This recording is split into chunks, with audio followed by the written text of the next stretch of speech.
Being creative means something different than the standard definition when you're a physician.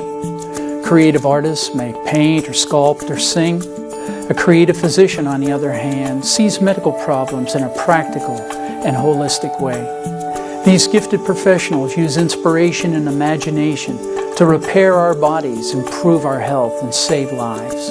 We're here tonight to honor Dr. Henry Heimlich, a thoracic surgeon who has, by his creativity and original thinking, improved and saved the lives of thousands, perhaps hundreds of thousands of people throughout the world. This may sound like hyperbole, but after you hear about his life of achievement, you will see that it isn't. His mission the last 40 years has been to inspire others to seek simple, creative solutions to complex health issues through the Heimlich Institute in Cincinnati. How many of you know the Heimlich maneuver? As do millions of people the world over. You may know Dr. Heimlich is the man who researched and developed what is the most well-known life-saving procedure for choking victims, the Heimlich maneuver.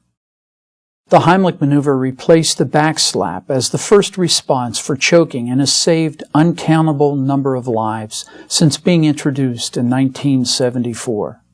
Dr. Heimlich also developed 6 medical innovations during his 60-year medical career, devices, surgeries, and procedures that, like the Heimlich maneuver, have saved or transformed the lives of men, women, and children in every corner of the world. Oh, I'd say he's a very caring individual, and the striking characteristic about Hank is his ability to take very complicated things and express them in a simple way so that they're solution-oriented. But the real thing about Hank is once he's on to something, he does not let go until there's success in it and people get the point. One of the things about my parents, when it comes to public events and politics, they never lack an opinion on anything. Their passion for justice and fairness also explains my father's attitudes and actions in fighting to get his inventions out to the public. That's the reason why, when he sees medical organizations covering up facts, keeping things from the public, not allowing things like the Heimlich maneuver to get out and have the chance to be used, it really angers him, and it's a righteous anger. He is as concerned about injustice and unfairness within the medical profession as in the world as a whole. Dr. Heimlich's quest to find simple solutions to healthcare problems began while serving in the U.S. Navy group in China during World War II. While there, Dr. Heimlich developed an innovative treatment for what was then an incurable infection of the eyelids, trachoma. The simple solution was to mix sulfadiazine into a base of shaving cream as treatment for this infection that was causing blindness in Asia and the Middle East. His experiences in China had a life-changing impact on Dr. Heimlich. While in Mongolia, in Japanese-controlled territory during World War II, his Navy group of 12 men, codenamed the Apostles, were protected by a 250-man Chinese guerrilla army. One of the Chinese soldiers was shot in the chest. He died in the arms of young Dr. Heimlich. Dr. Heimlich never forgot the incident. His frustration over his inability to save the soldier's life ultimately led to one of his most important innovations. The result was the Heimlich chest drain valve, a simple solution for a life-threatening problem. The valve is so simple and practical, in fact, that during the Vietnam War, thousands of soldiers shot in the chest in battle were saved by their buddies who were able to use the device on the spot. I remember this kind of cheapo model my dad had of a stomach. He would unzip the model and pull up a piece of what was representing the stomach to explain that that was replacing the esophagus, which was his idea. You take a portion of the stomach, pull it up, and it replaces the esophagus that in this case had been destroyed by lye, in some cases destroyed by cancer and other things. He did this procedure at some hospital in New Rochelle, New York.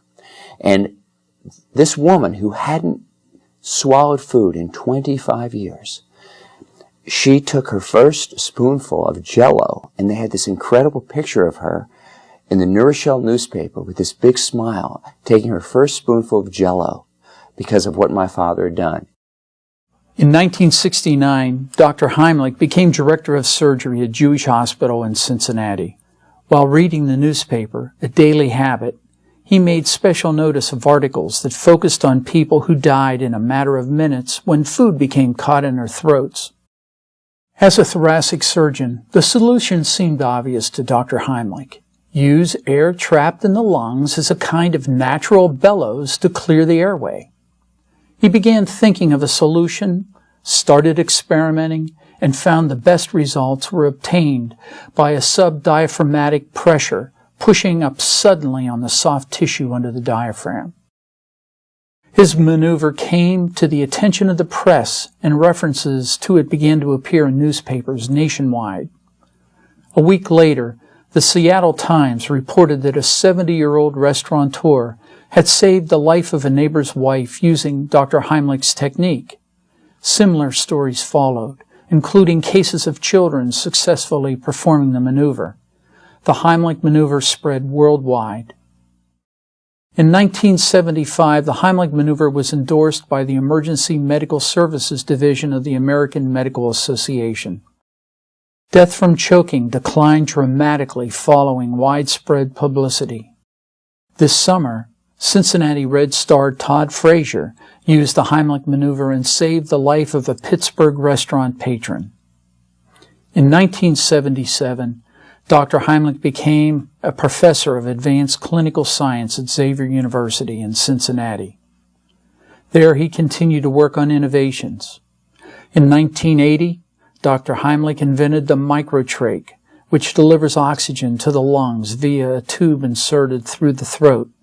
That same year, he published the book Dr. Heimlich's Home Guide to Emergency Situations. Somewhere, out there, someone needs Dr. Henry's emergency lessons for people. Also in 1980, his Dr. Henry Heimlich's Emergency Lessons for People, a series produced for children, won an Emmy Award.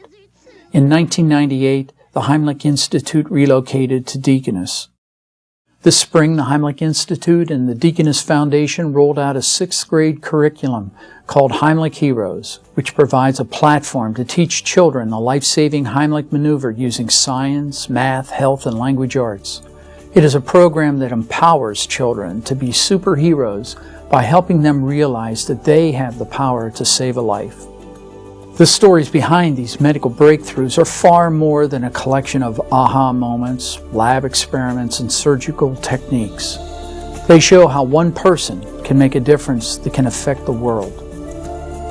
I've known Hank for about 25 years, and I think the most enduring thought I have about Hank is his passion for mankind.